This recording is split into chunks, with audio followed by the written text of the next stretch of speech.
Hello, welcome to screencast of CA682 visualization assignment. I've done my assignment on COVID-19 dataset and my intention is to visualize it, how it evolved from time to time. Collected my dataset in a CSV format which is freely available in a GitHub repository. It has been updated on a daily basis by referring to WHO and other health ministry departments of the respective countries. For this visualization, I've used Plotly package, which is similar to Seaborn in creating interactive graphs. Initially, I just imported the necessary package and I read the CSV file. As a part of my cleaning process, I first started by renaming the column, by renaming province or state to a state and country or region to a country, which includes a multiple name. So I just made it to a single name. Then I corrected the country name. I just suspected that there might be an issue with the country name. So I just fetched the country column and I found that there were 5 of the country names were incorrect. So I just corrected them by using LOC method by referring to a particular label. Then there were few NaN values in the state column. So I just handled the NaN values by replacing them with a blank string by using a replace method. And I wanted to have a continent column for the respective country. So I did some research. Then I found out that Python got an inbuilt library called PyCountryConvert to do this job. And in this function, what I did in this package, what I did is I just passed the country code as the parameter for the continent function.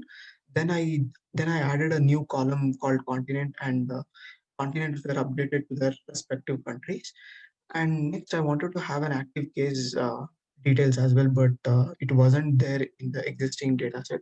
So what I did is I just subtracted the death case and recovery case with a confirmed case so that the active case got calculated and the active case column was inserted in all of the 4 data sets. Part of my data exploration, I want to visualize all 4 stats from time to time by keeping dates in x-axis and increase in the cases in the y-axis.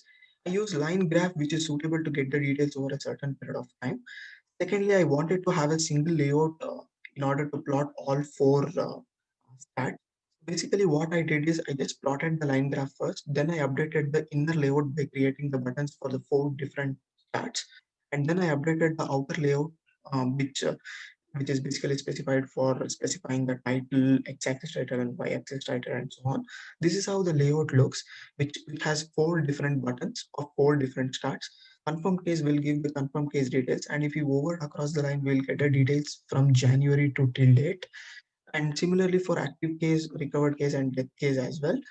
And the color choice is not my own intention of having the particular color, but I've just followed the color combination used in Worldometer.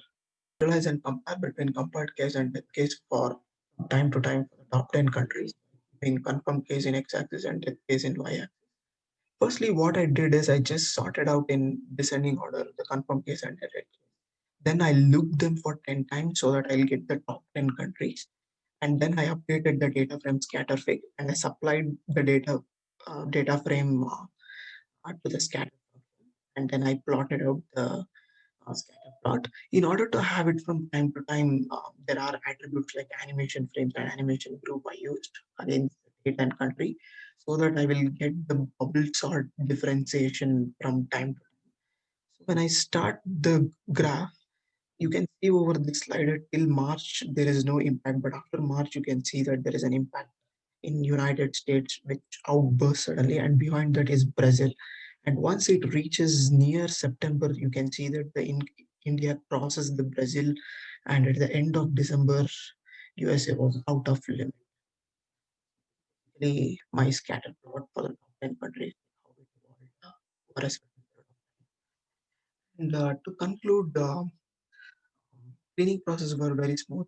Um, I understood the PyCountryConvert package of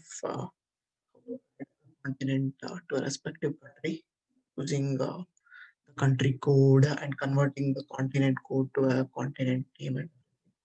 In my first visualization, the challenge was to add a layout. A few of the online resources helped me in understanding how to do that, and probably it can be even more innovative. In the second graph, I felt it was pretty good from my side, and for loop logic took bit time to understand and everything. But maybe in future we can also increase to see the scatter plot for even more number of countries, or you can even plot for a continent. Thanks for watching.